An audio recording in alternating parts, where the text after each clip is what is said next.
Good afternoon, everybody, and welcome to the first in a series of 3 webinars that are titled, How Much Does It Cost to Do Good? We appreciate everyone joining us today, and with that, I'm going to go ahead and introduce a little bit about each of the 3 webinars, and then hand it over to Jacob, Michael, and Ben for today's presentation. So today we have 3 guests joining us, and we're going to talk about how media, research, and technology play into the conversation of overhead. Then, as a follow-up to that, on December 19th, we're going to have 3 additional guests joining us to talk about overhead from the perspective of leaders in the sector. The first is Dan Cardinelli, who's the new president and CEO at Independent Sector. Next is Mari Kuashari, who is the president and co-founder of Global Giving. And last is Darren Walker, who's the president and CEO at the Ford Foundation. As a follow-up to that, our last conversation will be in January. Date is TBD, but that's going to be with leaders of organizations who are changing the overhead conversation from the inside. This is going to be a grassroots conversation. With that, I'm going to hand it over to Jacob. Terrific. Thank you, Gabe, and thank you all for joining us today. This is a critical conversation for the future of the field, and we're really honored to have hundreds and hundreds of you joining us. About 500 have joined already, and we know more are coming. I'm Jacob Harold. I'm President and CEO of GuideStar, and I'm joined today by 2 real leaders on this question who are coming at it from very different perspectives. Mike Etzel at the Bridgespan group, based out of their Boston office, has led some of the most important research and analysis about nonprofit overhead, and has really contributed to enriching the conversation. And he's got some terrific data to share in just a few minutes. And then Ben Paynter from Fast Company magazine is one of those rare journalists, all too rare, who has engaged in a deep way with the nuances of nonprofit work. And we're so thankful to have him engaged in this conversation. He's written a couple of articles about nonprofit overhead, one called Demanding That Nonprofits Not Pay for Overhead is Preventing Them from Doing Good, and another called No One Wants to Donate to Pay for Overhead, so we need to call it something sexier. So he's going to talk from a journalist perspective about how we as a field might rethink some of our messaging, our language around this set of questions. So very thankful to have Michael and Ben today, and then Maury, Darren, and Dan at the next webinar coming up soon. So I will start out with some brief remarks about how we can shift the conversation from overhead being a problem for the nonprofit community to what sort of solution might we be able to come up with. Then I'll hand it over to Michael, to Ben, and then we'll do a joint Q&A. So to dive right in, what's the problem? And the problem is these cursed pie charts that all of us in the nonprofit sector have seen that are a profound betrayal, I believe, of the complexity of the nonprofit sector. To think that we can distill the importance of the work done by nonprofit organizations in the U.S. and around the world into a single pie chart. The idea that you could have one single metric that allows us to compare a small corner homeless shelter with the Red Cross or with Greenpeace, and that the diversity of the nonprofit sector, which is one of our great strengths, to me argues for a much richer way of thinking about nonprofit performance. But it's more than just a betrayal of our sense of identity. There are very concrete consequences for nonprofits that are caught within the overhead myth. And as has been very well articulated by some of Michael's colleagues at the Bridgespan group, it creates the nonprofit starvation cycle. That funders have an unrealistic set of expectations about what it costs to actually do good and what it costs to keep an organization running. Those expectations then lead to a culture and a set of decisions within nonprofits that squeezes out investments that are essential for the health of organizations.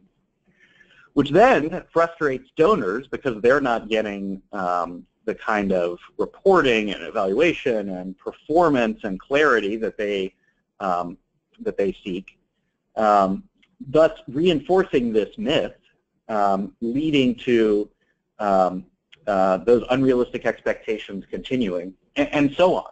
And so we trap ourselves in a cycle of expectations and reality that are really out of tune with what's needed to do good in the world, and whatever issue that an organization is working on, is focused on.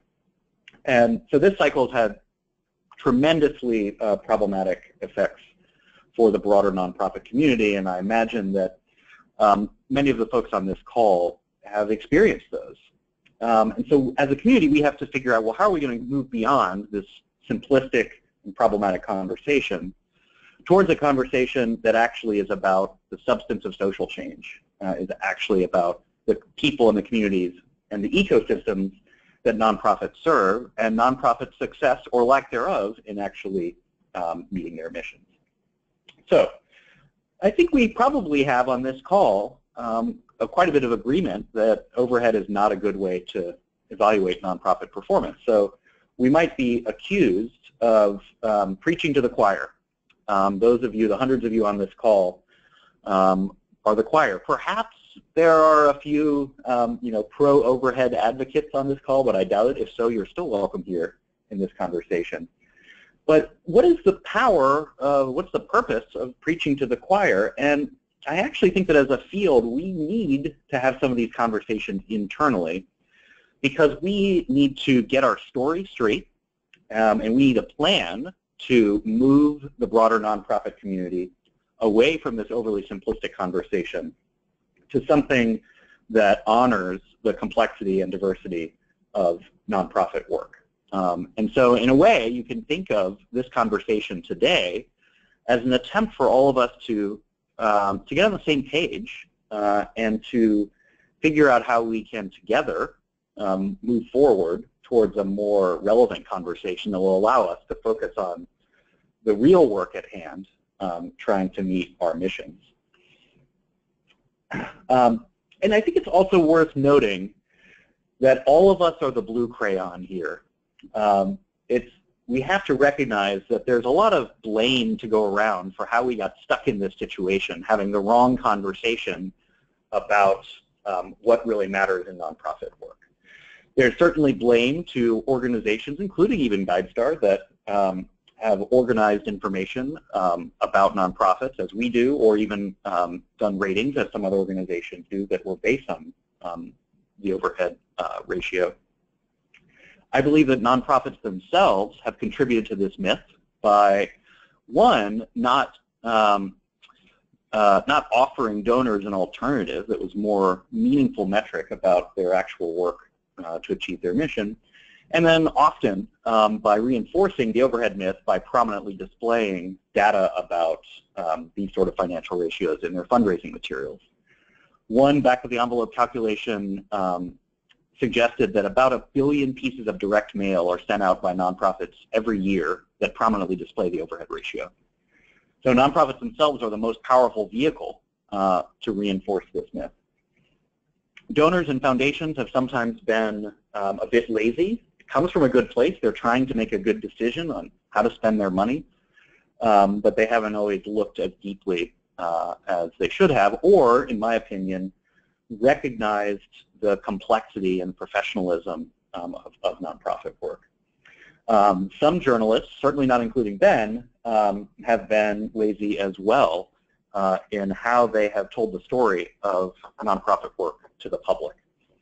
And then government entities similarly have at times reinforced the myth. So we all have a share of the blame here, and I think thus we all have a share of the opportunity to shift to a more meaningful conversation. And I think we can do that, and I think that we can collectively face this problem head on, move beyond these pie charts to something that really tells the story of nonprofit work. And we believe that fundamentally it's about building a new information ecosystem for the nonprofit sector. and that there are three characteristics that are especially important. And I'll talk about each of these just a bit before handing it over to my colleagues. The first is that the story has to be multidimensional. It has to go beyond a single metric to a set of metrics and various kinds of information that collectively tell an honest and meaningful story. We have to figure out how to present that in a way that becomes familiar to donors, the way that the overhead ratio is currently familiar to them. And then we have to distribute that information throughout the field. So let me talk about that first piece for a moment. When we talk about multidimensional information, we mean information that addresses multiple dimensions of nonprofit work, that looks at nonprofits from the inside out, from the perspective of nonprofit executives and board members, and then from the outside in, from the perspective of those who are able to watch the work of a nonprofit. And when we think about internal dimensions of a nonprofit work, nonprofits are collecting data about their operations, about their finances, and then about their programs, their work to achieve their mission, both quantitative information, metrics, as well as qualitative information, a description of goals and strategies. And that's why GuideStar's profile structure is designed to reflect all these different dimensions or layers of information about nonprofits to tell, again, a multidimensional story. And then, in addition to that self-reported information coming from nonprofits, we want the external voices as well of the stakeholders of a nonprofit, its volunteers, its donors, and most importantly, its end beneficiaries, as well as external experts who may have, through their professional experience, insight into what effectiveness really looks like. And there are partner efforts for GuideStar, like Great Nonprofits and Philanthropedia, that work to collect this external information. And there are many, many others. That's an area of real innovation in the field and still a lot of learning to try and figure out how do we gather those external voices in a way that is meaningful. So we think we can structure information in a way that reflects this multidimensionality. It's going to take some work, but it's doable. The next, and I'll just say, here's how we have thought about that within GuideStar. Here's one of the 2.4 million profiles we have on the GuideStar website. And this is for the Habitat for Humanity in Omaha, Nebraska, which has shared excellent information with us. And our profile reflects these different dimensions. We have quantitative programmatic data about the people who are out of unsafe or substandard housing because of their efforts and how that number has grown over time. Qualitative descriptions of Habitat for Humanity Omaha's strategy. Detailed financial analysis of the organization over history. And then in addition, operational data. So for example, here, data about the board of directors and its practices. And that by bringing these different perspectives together, you begin to offer a full picture. Not to mention then supplementing that internally provided information with external analysis as well. But having that information only goes so far. We have to actually get it to the people that are going to be making decisions, whether they're donors or journalists, researchers, foundation staff, executives at other nonprofits. And we have to distribute that in a way that is familiar and standardized so that people can look at it quickly and make a decision just the way a consumer looks at a nutrition label on packaged food and is able to quickly understand some basic facts about that food because they're familiar with that format. And I'm glad to say that the data that we collect at GuideStar is now being used by 218 other platforms. Many of them are listed here, but there are a couple hundred more. And we have the promise now of a distribution system in the nonprofit sector that allows us to collect this multidimensional information and distribute it in a way that's so ubiquitous across the field that it becomes familiar to the end user. So I'm going to close there with that basic framing of this problem that we're facing as a nonprofit community and sketches of a solution to get us to a better place. But there are a lot of complexities along the way and a lot of work that we have to do to get our story straight, our message right, our analysis right. So with that, I will hand it off to Michael to talk a bit about some of the research that he has done and the insights that he and his colleagues at Bridgespan have gained into this set of questions. Thank you, Jacob. So today I'd like to come back to the question that was in the title of the webinar, which is how much does it cost to do good? And we've tried to, in fact, answer that question. And long story short, it's more than you might think. But in order to truly answer that question that Jacob has posed here, we have to understand two things in that spirit of multidimensional information, both what it costs and truly what doing good means. Now, I don't have an answer to the second piece of what doing good means, but I do have some data to share on the first point of what it costs. And truly, I only have a small piece of that. The part that we call overhead or indirect or shared costs, that bedeviled piece of the pie chart that we were looking at just a few moments ago. So why start here? Why is this so important? Well, to begin with, we have proof that we're systematically and chronically underfunding nonprofit organizations. The Nonprofit Finance Fund's State of the Sector survey found that 24% of nonprofits or NGOs ended 2014 in the red. Meanwhile, analysis of 1,000 organizations by Sea Change Capital Partners and Oliver Wyman found that 10% of nonprofits in New York City are technically insolvent. 10%! Well, another 30% are at significant financial risk. This is a real, clear, and present threat to the health and vitality of our nonprofit sector. At the same time, we also know the reality that many of you live, that nonprofits and NGOs face the vast majority of their funding available coming in the form of restricted or project-based grants. So this includes nearly all funding from the U.S. federal government, state and local agencies, most global funders like multilateral aid funders, and as of 2011, 76% of grant making from private U.S. foundations. So as the U.S. Government Accountability Office summarizes, a vicious cycle is leaving nonprofits so hungry for decent infrastructure that they can barely function as organizations, let alone serve their beneficiaries. But this isn't news, of course. RAND issued a report on the issue of indirect costs in 1986, and as Jacob highlighted earlier, we at Bridgespan have been closely studying this and seeking to bring data to the conversation since 2009's starvation cycle. So why is this so hard? Well, as we just discussed a moment ago, we lack the data as a sector to understand this issue. This is one of those places where the 990 simply doesn't cut it. So Bridgespan conducted an independent analysis of the true cost of 20 well-known, high-performing domestic nonprofits and global NGOs. Each of these leaders agreed to open their books to us, provided that we allow them to remain anonymous. So we spent the CEO, the CFOs, the finance teams asking a lot of questions and investing to standardize and make comparable the otherwise apples and oranges of very unique business models and financial systems. Lots of work for a little bit of data to shed light on this important question.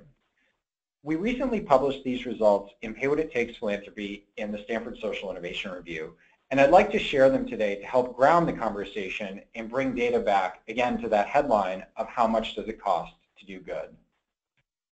So let's start with this 15%. 15% is the number that many donors think is reasonable for nonprofit indirect costs. Ever wonder where that number came from? Well, it turns out Congress. In the absence of outcome or performance data for university R&D, in 1958, the U.S. Congress passed a law that indirect costs on federal research contracts could not exceed 15%. While the federal government has since moved on to assuming its fair share, this 15% lives on in the policies of many private funders.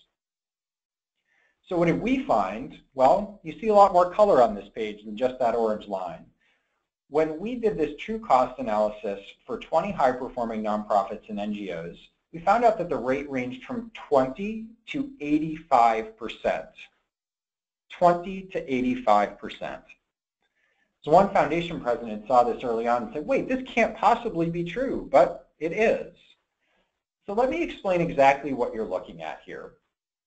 Each of these organizations are represented by one letter on the page. These are 20 global and US-based high-performing nonprofits. And vertically, you see their true indirect costs represented as a percentage of direct costs, the way a lot of budget forms and federally negotiated rates are structured. The value here of digging into this analysis is that it lets us, for the first time, understand that what we've known intuitively for years, 15% is too low. But that doesn't help us yet understand why exactly this ranges from 20 to 85%. We need to know a little bit more to understand what's going on here. I might pause for just a moment and reflect on the way in which the indirect costs for nonprofits are somewhat like the sales, general, and administrative rates for corporations, deeply essential to the operation of the enterprise. And for years, the private sector has known that SG&A, which is usually expressed as a percentage of revenue, depends on the industry that you're in. So we understand that a software company might have a 50% ratio, which would be very different from the cost structure of a retailer with a 30% ratio or a bank at 20%. And while all industries want to minimize unnecessary costs, we also know that components of SG&A, like sales and marketing, drive the future performance of the business. So looking continuously here at these same 20 organizations and focusing on the different colors and bringing in this idea of business model segments helps us see the nature of the underlying reality a little bit differently. One size does not fit all, and flat is wrong. On the left-hand side of the page, you have some direct service organizations reaching individuals in need in communities across the United States. In the light blue, you have advocates. Imagine someone working on federal education policy. In the gray, you have large international networks serving hundreds of sites around the world. And in the green, you have intensive research organizations working on issues of malaria or crop research. So we have a slightly clearer picture here when we start to introduce this idea of business models. But we still don't understand what's going on under this. So we need to take one closer look at what comprises these costs and how they relate to impact of the business. So this next chart shows the same organizations as before, but lets us see a little bit more of the detail. Without even knowing what all these new colors mean here, you can see that organizations with similar business models have some common patterns to them. So for example, looking at the international networks, we have this light purple color coming into the picture. That's the idea of network management. If you're running a large global organization, you can't have a high-functioning field office in Bihar if you don't have the country office in Mumbai. Meanwhile, going to some of those research facilities on the right, you see quite a bit of the blue. And this isn't so surprising either when you think about a lab doing research on malaria, where it might cost them $400 per square foot instead of $150 per square foot for a typical office. So only by breaking apart indirect costs into these four pieces are we able to understand the third truth, which is that what organizations do and how they do it drives their mission critical costs. And I should be clear that the picture we see here is very preliminary. We know that there should be more colors on this page. There should be more bars on this page. We're just at the beginning of understanding what is really driving the health, the performance, and the impact of a wide range of different types of organizations. With that in mind, what if we reimagine what we could do with this data? What if instead of focusing on efficiency and artificial metrics, we had conversations about strategy and reimagine the purpose of sharing this information between nonprofits and funders? So here we can take a look at some of the international networks as an illustration of this, comparing organizations L and organizations O by way of example. These are household names, very large, doing similar work in similar fields, sometimes competing for the same grants or contracts. But they're fundamentally very different. Organization O has pushed costs out into the field, as you can see by the larger light purple bar. They seek a low-cost business model able to serve need at high volume. On the other hand, Organization L has made more central investments, as reflected by that big chunk of orange knowledge management at the top. Their business model seeks a higher cost, higher quality position in that competitive market that they serve. So having access to this kind of comparable data, we believe, can enable real conversation about strategy and trade-offs. That's imagining a different way of starting to approach that multidimensional future that Jacob was pointing us to a little bit earlier. Now, returning to what we learned here, we've learned a handful of things from this data that begin to help us answer the question of what does it cost to do good? We've learned that 15% is too low for overhead or indirect cost reimbursement. We've also learned that flat reimbursement rates are fundamentally wrong. They don't reflect the economic realities of running diverse types of business models for nonprofits and NGOs. And finally, we've learned that what organizations do and how they do it drives the structure and nature of those mission-critical costs. But as Jacob reminded us at the beginning of our conversation, we're all the blue crayon here. And this isn't about pointing fingers.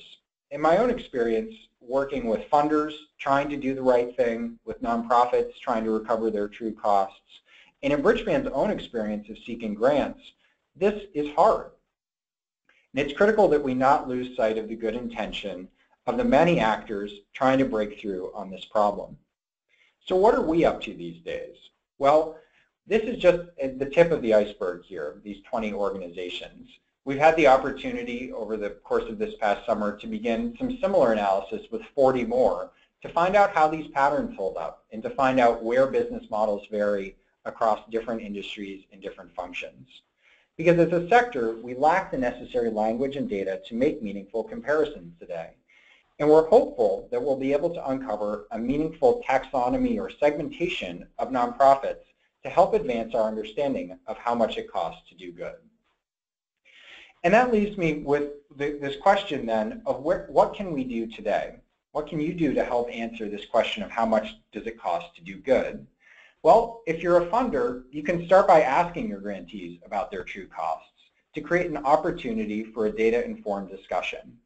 And if you're a nonprofit leader, you have the opportunity to know and clearly communicate and perhaps most importantly, advocate for your full and true costs. You don't have to be afraid to ask for it. Now I know that's just the beginning of what it takes to get to shared scalable solutions as a sector, but I do hope that it represents a first step forward for us. And we believe that this is important work for the sector as a whole to embrace and advance. And we here at Bridgespan are eager to join with others on this journey and to contribute what we can towards advancing those shared scalable solutions. Let me pause there and shift gears and introduce Ben to take us in a bit of a different direction and hear more about his journey into this world of overhead and indirect costs.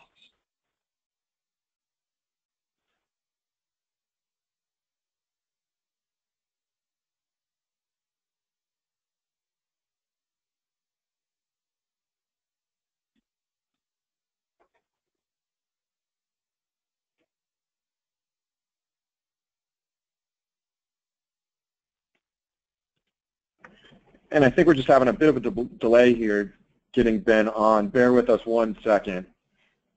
Ben. Oh, there we are. Yeah, I'm here. That's a reporter error there. Sorry, guys. So I just wanted to say, you know, I'm a senior writer over at Fast Company magazine. We've been spending a fair amount of time covering the sort of the future of philanthropy, and you know, we came to this topic in a pretty interesting way. We were looking at some of the research that Bridgespan has done, and it was you know, very enlightening. But they were actually doing it at this period of time too, where the public perception of overhead certainly wasn't matching the realities that they were discovering. If you remember the Wounded Warrior Project, sort of having a classic overspend, they spent roughly 40% of their budget at one point on things like, you know, corporate travel, lavish parties, executive salaries, right? And so when you look at those themes of factors that go into overhead, I think the public at large thinks, well, you know, why would I want to fund that? And when you look at Bridgespan and what they've done in terms of mapping this out, the reality is so different. I mean, the way that groups today are managing money and managing money well, and just how they're still starving without the tools that are necessary for them to get ahead was just was for us incredibly enlightening to see. And so that's how we got into the topic initially. But in reporting, the first story we did on this was called "Profits Pay for Overhead. It's Preventing Them from Doing Good." And in reporting that, you know, one of the things that sort of came back constantly was that nobody's satisfied with the term overhead. It just doesn't seem like it's a very inclusive term, and it's certainly not representative or evocative of what actually it is you're getting for your money, which in many cases is just incredibly crucial to helping an organization grow and continue and expand and scale. So that sort of brings up what I'm hoping to talk about here today, which is the you know, the idea here of how just changing the words for overhead might really actually shift the conversation. For us, it's a great way to sort of, you know, create more conversation around this entire topic. So we started out our story on the idea that nobody wants to pay for overhead, so we need to call it something sexier, with a basic idea, which is that the way that the public perceives overhead these days is, you know, if you're a wealthy person and you want to, say, give $1 million to a charity working to build wells in Africa, you know, you might expect, if you didn't think too hard about it, that your money would go entirely toward those wells. You know, that the group has to develop its own ideas and infrastructures to make all that stuff go off without a hitch is nice, but you're not donating to pay the salary of a nonprofit worker. You want your money to do good. And we sort of broke down that myth and said, you know, that's obviously incredibly short-sighted. And one of the things about it that, you know, if you were to have sort of a traditional business world analog here, it would be, you know, it's sort of like backing Google to roll out a search engine, but not backing the servers and engineers to support it. And, you know, that the idea that you're putting restrictions on donations and money must not go to sort of indirect costs has been a recurring theme sort of in the more pop culture space of explaining what's happening in the industry as well. The quote that I just put on the screen here is from Dan Pallotta, who's the author of Uncharitable, How Restraints on Nonprofits Undermine Their Potential. And he did this great TED Talk on the overhead myth. If you haven't seen it, by all means, please cue it up. But he basically said that what's happening with the starvation cycle, you know, and what Bridgespan has certainly discovered with the, you know, pay what it takes approach to philanthropy is that, you know, the way the groups are starving today is what happens when we confuse morality with frugality. That's something that Dan has said before. And, you know, our generation does not want its epitaph to read, "We kept charity overhead low." We want it to read, "We changed the world." Now, very briefly, Dan has experience with this because at one point he had a series of very, very strong AIDS awareness rides and breast cancer awareness walks happening, and when some of his financial backers saw how much he was spending in advertising for those, you know, there was a big stir about it. What they didn't realize was that he was getting an exponential return for every dollar spent in advertising than he ever could have if he wasn't advertising the events, you know, without that support. Exponential returns versus no returns is obviously, you know, from a business standpoint, very, very, very important to have donors open to sort of doing that math. So there's a lot of examples for this that have been happening, but I want to just sort of dive in to, you know, where we stand on when we try to sort of rethink this.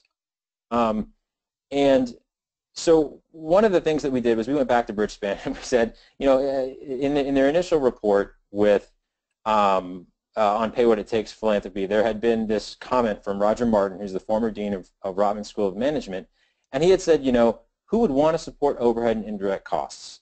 We went back to Bridgespan and talked to some of their researchers, and, you know, they sort of shared the same idea in theory, which is that, you know, this is a category of cost that is essential to impact, and, you know, there should be a way to sort of rally more support around it. So One of the Bridgespan researchers I talked to had said, overhead is a terrible word that has terrible connotations, which is obviously that it's boring. And as we map that out in talking to both Bridgespan and other experts around, we learned that, things like indirect costs have challenges with connoting positivity. Infrastructure costs, that makes overhead tangible when really it's not. I mean, it encompasses many more intangible factors as well. Internally, I think a lot of groups use the term shared costs, which is great, but as sort of our reporting has discovered, it doesn't really telegraph the full value of the term. And so that sort of helped us come around to the lesson that the right word should feel positive, or at least neutral, and better spell out sort of where the donor money goes. And obviously, if it's a novel word, you also want to make sure that nobody already owns it. You want to check sort of trademarks. But in order to sort of come up with our own ideas for this, we contacted two different sort of wordsmith branding agencies. Margaret Wolfson over at River and Wolf in New York, who's coined terms for Fortune 500 companies, and Anthony Shore over at Operative Words, who has named devices like the Autodesk Home Styler or Jaunt VR. And both of them, decided that you have to be really careful with how abstract your wording is. You want it to be very intentional. And then to get a gut check, we also went to somebody who I hope everybody here is familiar with, and that's Vu Lee, who runs the Nonprofit with Balls website, which is a sort of popular industry commentary site about nonprofits. And Vu and I chatted, and he said, people love terms like core support or critical infrastructure, and those have shortcomings too. And the reality is we need to call this things we need in order to do our job of helping people, damn it. He had an acronym for that, which was fantastic too, but a bit difficult to sort of put together. So anyway, the idea here is basically a couple of these different wordsmiths that we talked to started throwing out ideas. And again, whether we stick with any of these terms or not, from a journalistic perspective, I really enjoy doing this story because it encourages conversation. And what that does is sort of, if you're able to say, anytime you're going to talk about overhead in the industry, whether it's something that Dan has done, Dan Pallotta with his TED Talk or his book, or it's something that GuideStar has done with working with Charity Navigator and the Better Business Bureau Alliance for Wise Giving. They're doing a sort of open letter about the overhead myth itself that you can search for online that sort of explains some of the issues with it. It just gives you a new tool to sort of talk about this concept. And so very briefly, Margaret Wolfson had recommended 4 ideas, and that was circle funds, encompass funds, vessel funds, and core funds. Now you'll notice that she used the term funds instead of costs. There can be plenty of debate about that because in a way it's a little bit abstract, but she said that cost was a negative factor for some people. They may not want to invest in costs.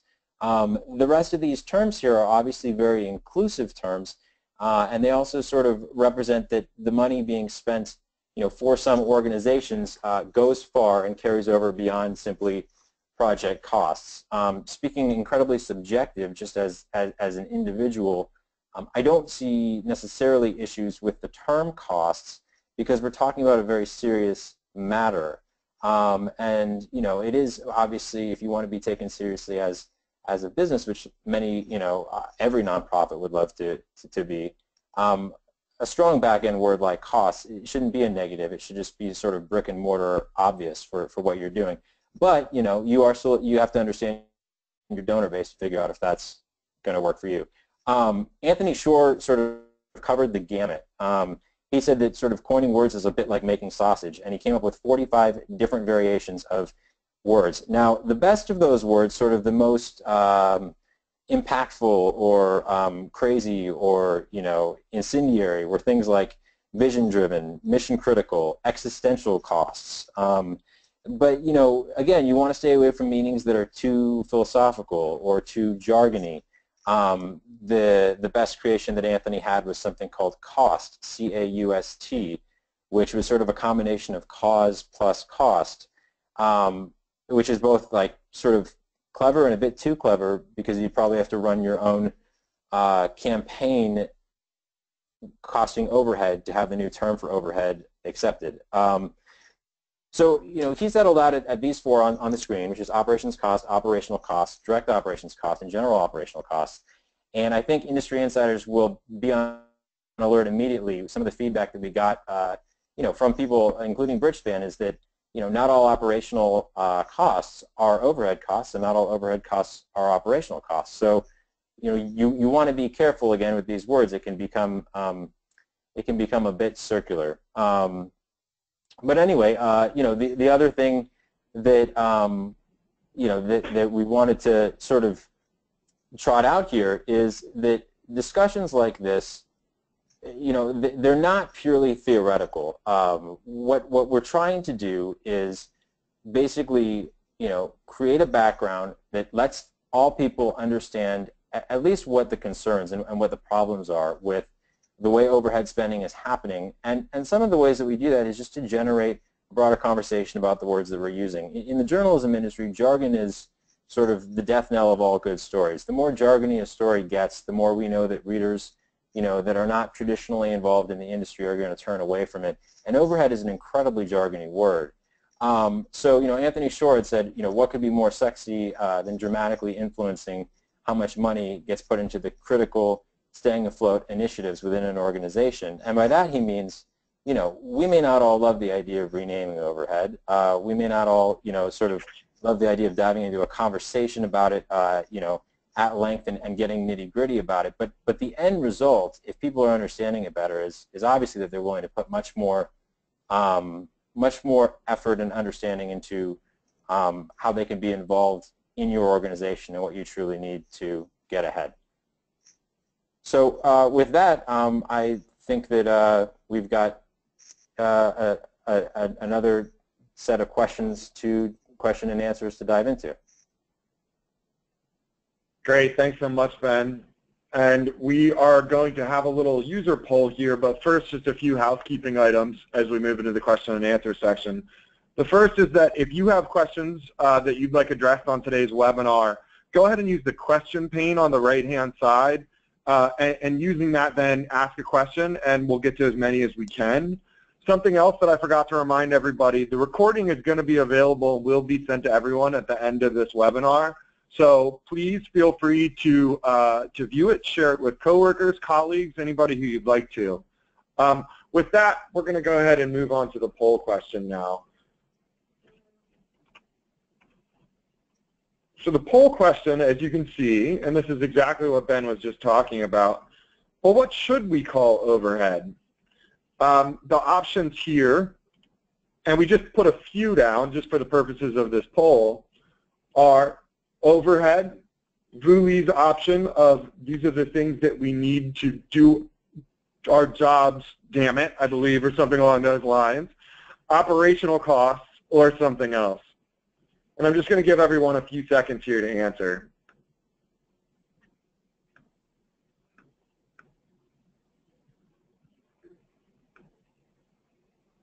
Great. Let's go ahead and take a look at our results here.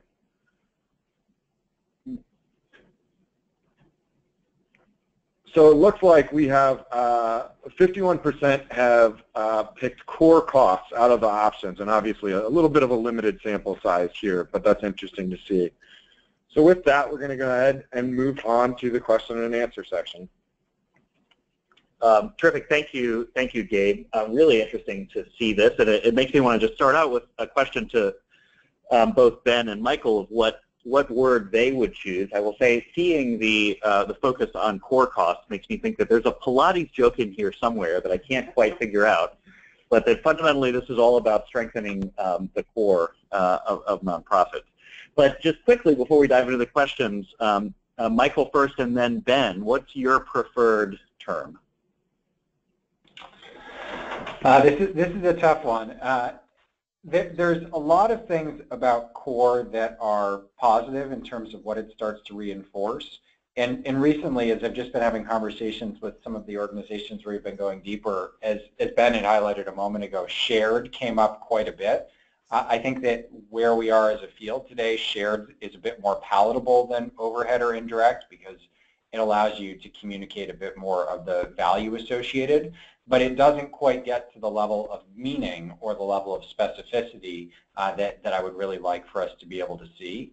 And so I'm, based on the research that we've been doing, I'm not sure that it's a matter of calling it one thing so much as it is an opportunity to break it apart into its pieces a little bit more and communicate the value of those different pieces instead of trying to defend or unpack what can be one very undefined concept of core or overhead or indirect. The parts may be more than the whole here. Yeah, and just to build off what Michael said, I mean, I think that's a fascinating concept. One of the things that our wordsmiths had said was that, you know, if you had the ability to add a line item or to sort of coin a phrase for every line item that comprised overhead, people might be excited to wear T-shirts for it. You know, if you said things like, "I'm part of the illuminators," which is, you know, you've got the ability to keep the lights on in all these different offices around the world, or "I'm digital drivers because, you know, I'm paying for tech support and web space and programming and software and analytics."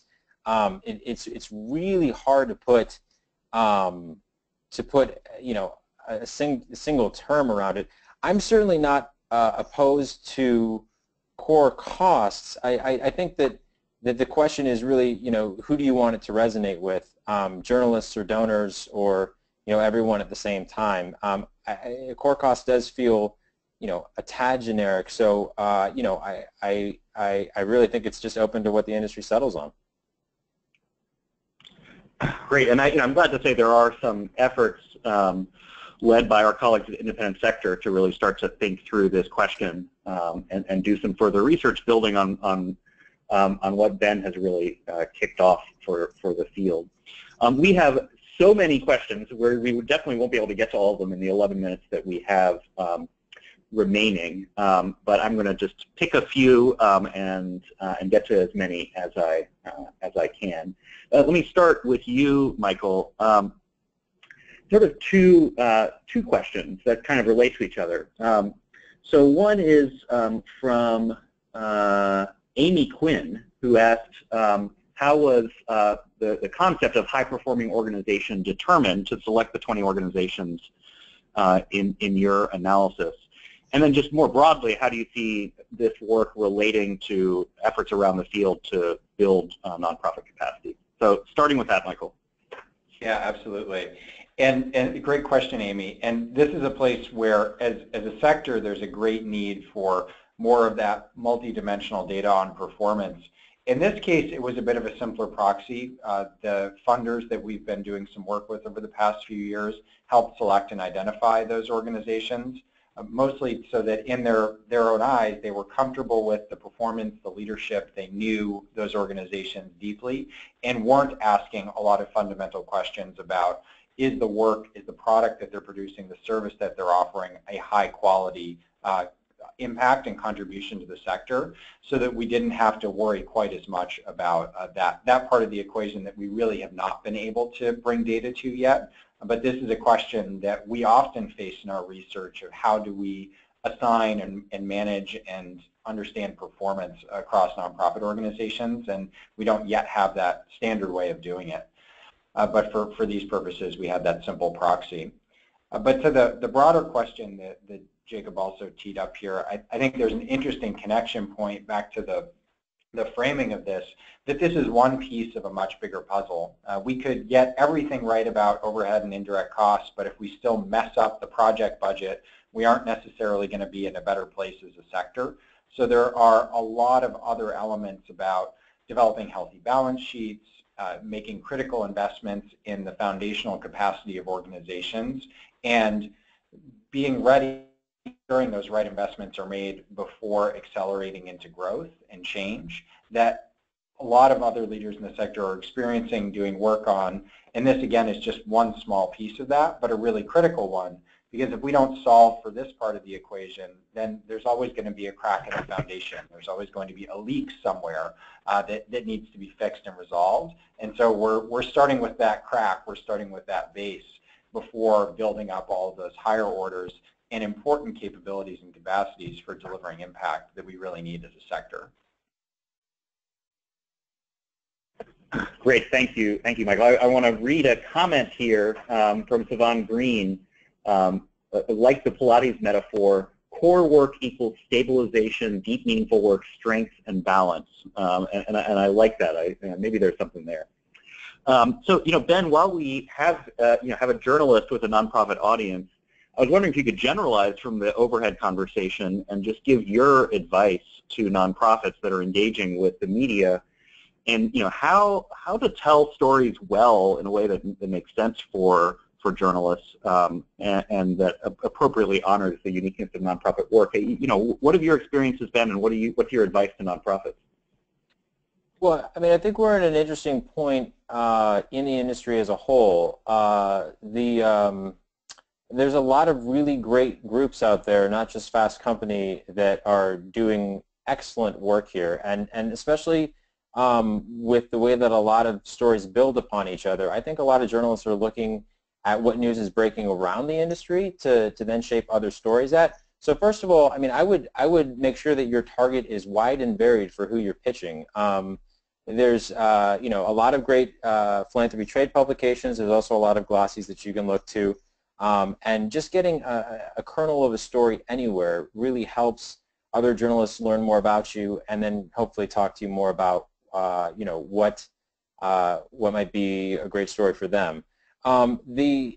For Fast Company, I know that we're really future oriented. So if you have a program that's working for you, even if it's in sort of a small incubative stage, we'd love to hear about it. The other part though that really works is in journalism we talk about a rule of threes, and it's kind of like two things are a coincidence and three things are a trend. So if you're going to write a journalist or pitch a journalist on a story idea, first of all, hopefully, the note is fairly brief, 300 words or less explaining what you're doing and why it's important. But then as you trot out examples, it really does help to have, 3 examples of small metrics that are showing improvement, or, maybe you and 2 other players in the same sector are following this trend, and it becomes a trend story in which, 3 different groups get mentioned.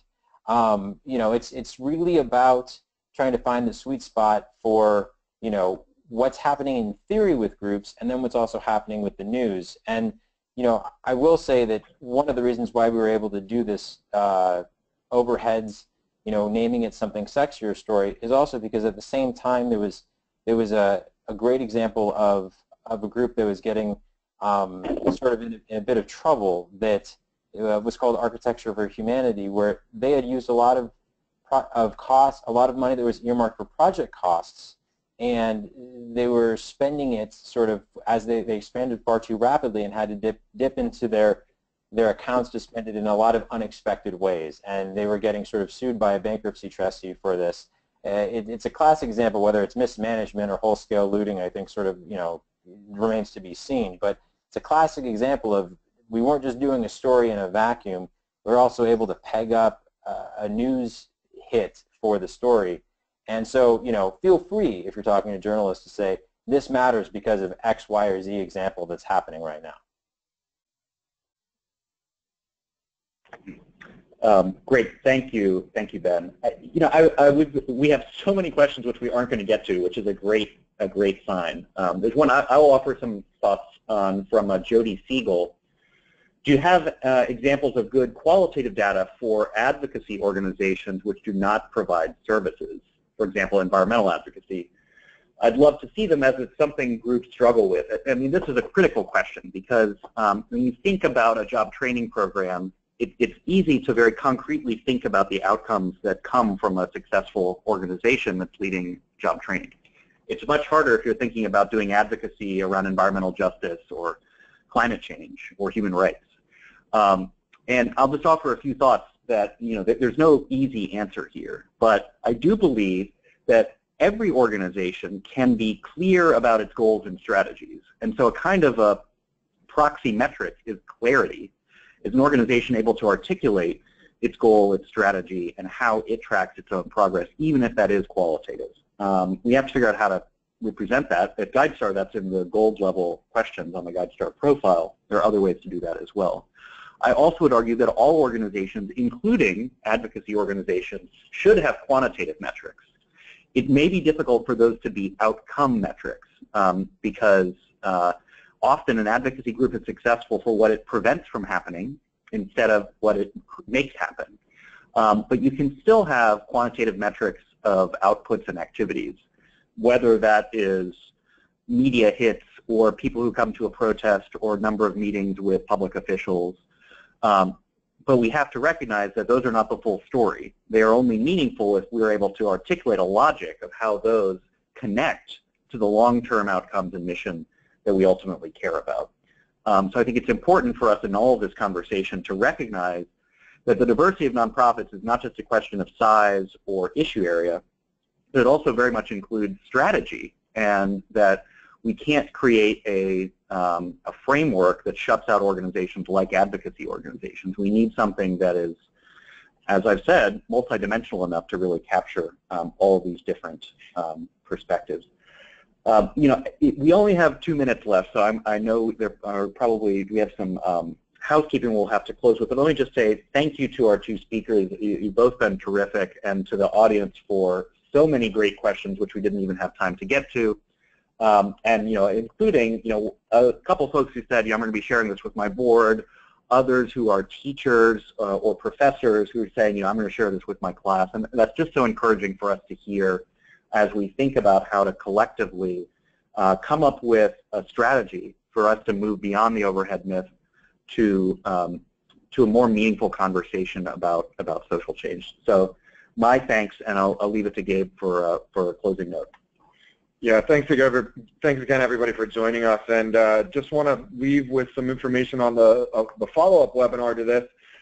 But first, I wanted to let everybody know that we are going to be sending out a follow-up email to this to everyone who registered today.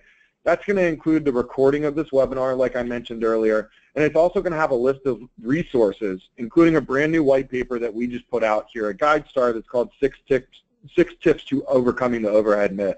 So keep an eye out for that. It's also going to list some of the resources that Ben and Michael talked about today as well. Lastly, just want to let everybody know that you can go ahead and register for the second conversation that we're having with Dan, Mari, and Darren.